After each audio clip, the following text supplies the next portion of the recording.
Byari bimeze gute Roja adahari?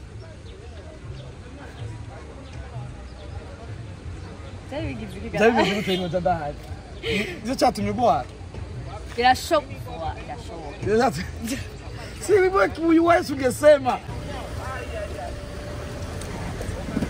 Mupe. N'ubushuti urabona yuko umuntu uvyuka mu gatondo muri kumwe mugasangira midi soir en tout cas yari experience byose kuba Ukisanga nyene mwa naho barakanuka katari fresh byase Fernando baramukaye muratera ama 5 Gusto bye abo byashikanye babumvikana cyangwa babumvikana ujya mwe byari bimeze gute muri hamwe mwese twese twagiye nka famille nta numwe ngira tumvikana n'uyundi abatari bumvikana nabo ngira barumvikanye icyo gihe bazosubira kutumvikana bavuye twarabonye bamwe abantu twabonye ko barashikiriza ivyumviro diwan tuze tumubona agize icashikiriza we eske nta kibazo yari afise cyangwa nacyo yari afise yoshikiriza abarundi umuntu yari kuri kamera tuzogwana wayaga kuko je naravutse so they have to show me Erimba bataboneze je boya kubona ko baraboneza ariko narabonye umwe wese baravuga agapande donc ngira abona ibintu ni iterambere ry'umuziki ariko narone jewe naravuze kandi cyane ahubwo umuntu ya kamera ama video yagogira bo mutana na TV suri pana bavyo fiza me ku bless Big Fiza me ku bless Roja biri gift ariko shaka kumenya nk'umukozi kweta wabonye gute bari binzi bicaye hamwe style y'umuziki ndiko ndagerageza gukora yitwa Timbo Music Timbo bivuye mu batimbo ku isi yose mu Burundi no nyine yarabati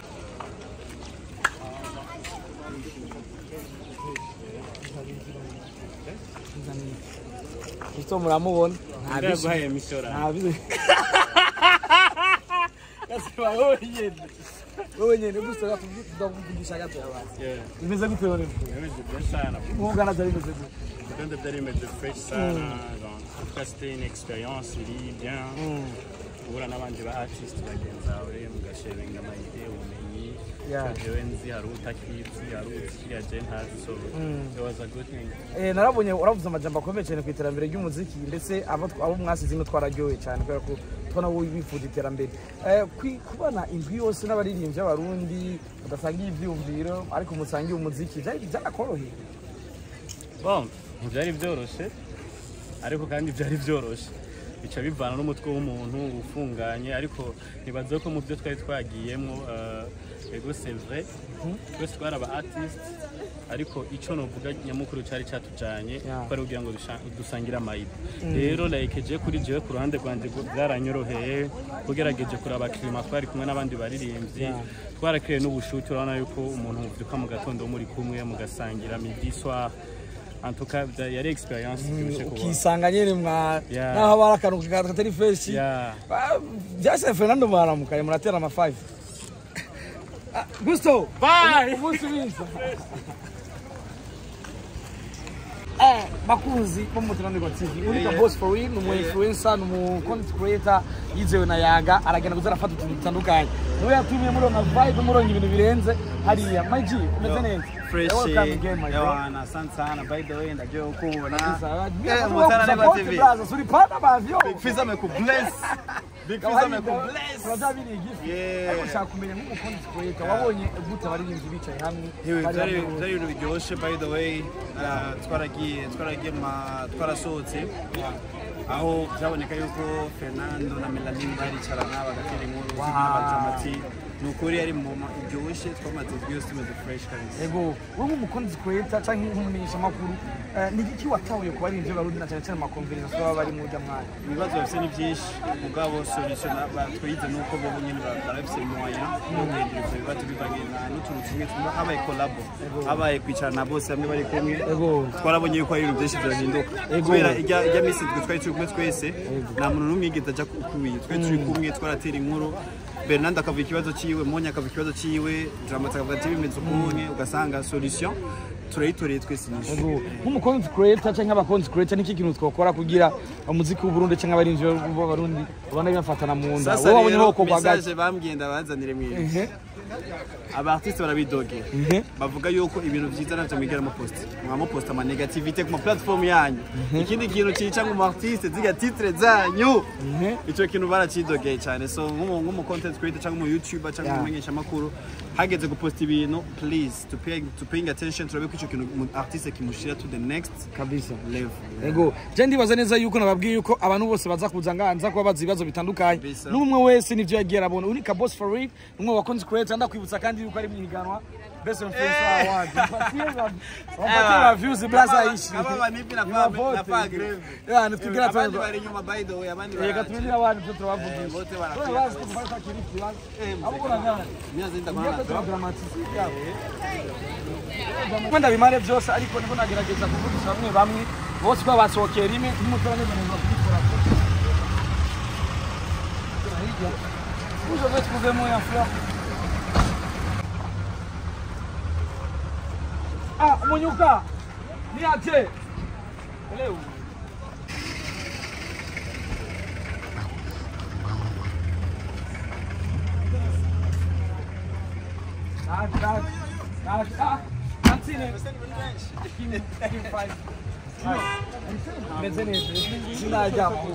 Tantine more gang. Tantine ni good. Mezenete. Karibu kumutana kwa TV. Nakwibutsa ko umesha makwa rumwe gusa mu Burundi. Ayo randi promote. Inawavumye. Leo wewe ni bwana. Nari mwejeje gusoma stati yawe. Naje mvumye je ibi. Bari Utarabagiye mu Buganda. Ntavuya. Tantine gute no. Umeze neza. Muri sana ngo waragwaye. Agakirima ko mu Buganda nikakumereye neza. Mvuga cyane kuri bebesa. Kuri bebesa. Kabisa turagwa ikaze mu gihugu cyacu cy'u Burundi. Byari bimeze gute inoja dahari? Byari bigize Byari bimeze gute inoja dahari? Icyo cyatumye ugwara. Birashoboka. Si wewe kuiweza ungesema. Singesema brother mpeta kitransfer anaenda. Mudizo anarudia kila shapiga marere tu. Byari bimeze gute rero mwicana abandi bari Nibaza ko ari experience nziza imeze neza. Arico ibibazo tuba tugiye guhinduka. Bon, sinabonye byinshi cyane kubera kurwara. Ibyo nabonye Arico ibibazo ko tuba kigiye guhinduka bivaye na conversation mwagereranye. Ego kinini cyane. Umuziki wabigeme mwasanze muri rusange uhagaze gute mu birabi hamwe mwese? Ntitugeze turaba ngo umuziki w'abigeme cyangwa ntitugeze dushaka kuvuga ngo abigeme bari ku rugamba rwabo abagabo bari ku rugamba rwabo no yari twavuze ku muziki en general muri rusange niki kintu babwira abakunzi b'umuziki bivaye n'urugendo yaga yabatwayemo mu Buganda? Nibaza ko natwo turindira nimba ko ibyo twavuganye bizogenda ko twabivuganye umuziki w'Uburundi n'Abarundi vitu maua pale kama ina system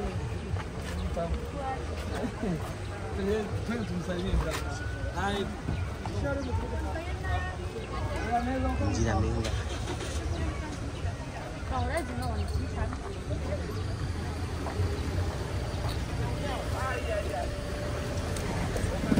Muhe, mupe. Mupe.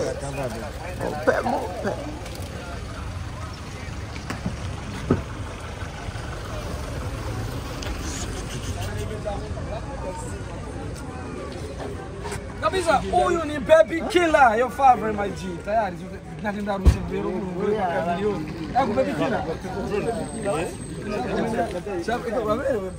Shakunya tu. Jari mzunguke kuchana wali it was good. It was such a great experience. Mufite mwayanze n'abandi baririmbyi basanze abaririmbyi mufite ikibazo nyabaki twiyumvira kumwe ariko mwasanze tubaza ari utuwe mu muziki wacu.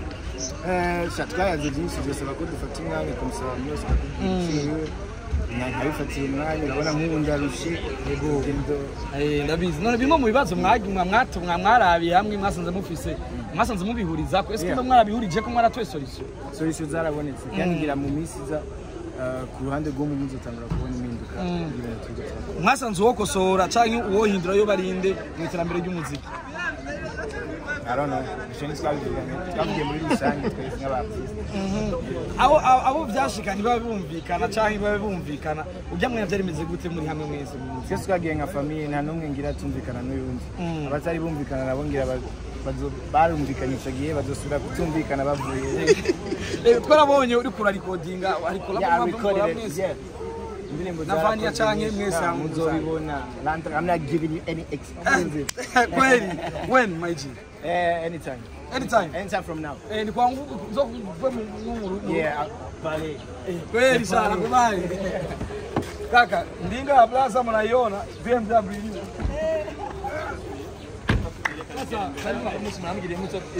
Familia ni aje? Professor. Mambo. Meze neza. Kabisa wakunze umutani kwa TV ni T1 muramuzi avuye muri house y'aba influencer n'aba influencers yani kono kivuga ariko kandi muramubona ari hano. Di ndakuramukije. Uratesa. Oge nawe negrise mu basari cyo babiri bose bagire. Uraberewe bro, uraberewe white man. Anambare muri fashion zone bro. Bani meona umefungwa kitu kipya maji. Agani wewe chanye. Promotion na contract. Yani je bro. Je ndoza kwa mafaranga neza neza cyane. Ego di ndashaka kumenya na nemere bakunze umuziki umwe wose nza kumbaza ikibazo ntabajije ubundi. Ntabajije ubundi ndashaka kumenya urugendo rw'abashikanye mu Buganda kubwo wagwakire gute rwashoye gufatwa mu ngo na yaga. Ndakubanze mbande shimire kwanza muje yaga. Kima kuri yaga cyangwa mu media yitwa yaga. Yakoze ikintu gikomeye cyane rwose. Kwa ibintu navuga ko ntari nzi ko bizobaho. Artist kwa madura fye turi muri show. Kabwi cyane mu artist we wese muganire just more friends.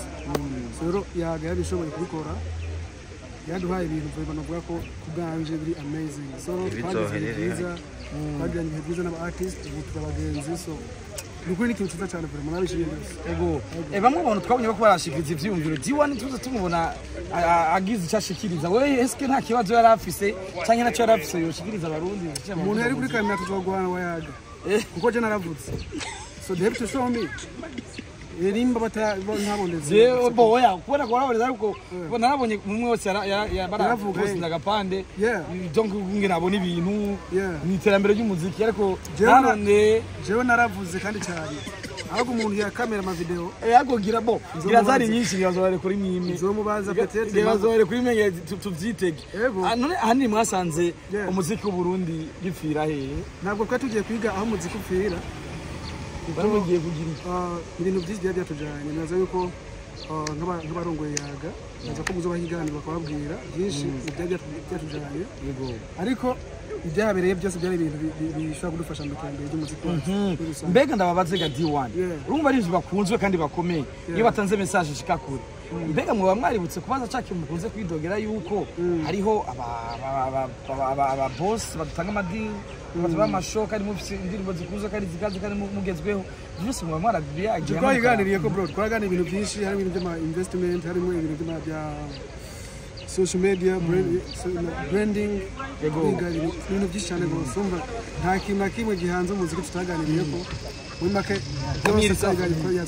yego none uravye muri rusangi abari babajanye wowe wasanze bafite experience mu n'umuzika navuze ko batari bajanye n'umuziki cyo cyane mukwiye kumenya rero yo kwigisha umuziki bari byiste batujanye mu bikorwa bari bateguye kandi sinzi ngo icyo gikorwa bacita izina rimeze uko ariko n'igikorwa cyabaye igihe cyiza ku Burundi n'abarundi bose none ivyo bikorwa mwagiyemwo cyangwa ako kazi mwagiyemwo muribaza ko bazova kazana impinduka mu gihe vy'ibintu byari byabiri nyene kandi birurikiye ku artist wana bro nukuri impinduka mugiye kubibona I promise you impinduka mugiye kubibona kandi nini cyane kuri yuko ikintu cyabaye bwa mbere kubona abaririmbyi twicaye hamwe tuko turaganira duhana amantu dukanira nakiduhana ibyumviro ku bintu byacu dukora naza ko byabaye bwa mbere so je ndasaba ko yagaye ibandanya ahubwo wakoreye collabo zinga collabo kandi turi mu Burundi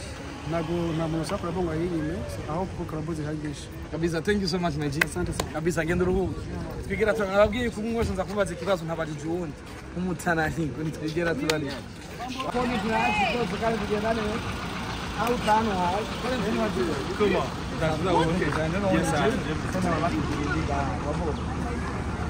guys uyu mubona rero benshi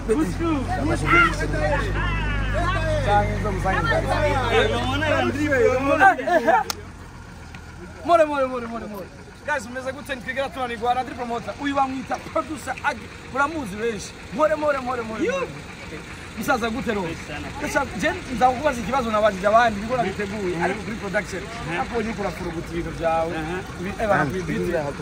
kubibiti byata ariko shaka kumenya abaririmbyi bose bari hamwe wowe wabyakiriye je zarandyoheye zerekana kazoza k'umuziki w'u Burundi kubera mu Burundi ni honyine nabonye abantu mengo ni bakora bo impano nyinshi zitangaje tugiye hamwe numva bibyara ibintu byatari ku munsi waje nabona visita channel ya YouTube ndabona indirimbo wari byo fakera ibiki ariko uyu munsi muri production tuzanye ingufu zidasanzwe kandi bice bigushikira ucyunurira n'indege utwawe n'umuzika wawe ukora je birangyohe ego maririmbyi mwajanye niwe muririmbyi wifuza kuzokorana nawe ariko yaga ikora ibishoboka byose uca wisanga wamukorera umuziki mu buryo bose vraiment bose guhera kuri Monya Dramati bose warifuza gukorana nabo none we yaramuntu uvuga ati banamiye umutu narifuza nyene kuzopambana nawe ariko nyene oya hari abo twari tumaze gukorana hari abo twari tumaze guhurira mu ma sessions gusa nyene byari biryoshe gukorana n'abandi bose je nzofata umwanzi ndakuvugishe twicaririza ariko nshaka kumenya ujya mudiho wawe cyangwa style yawe y'umuzika ukora style y'umuziki ndiko ndagerageza gukora yitwa Timbo Music Timbo bivuye mu batimbo ku isi yose mu Burundi no nyene hari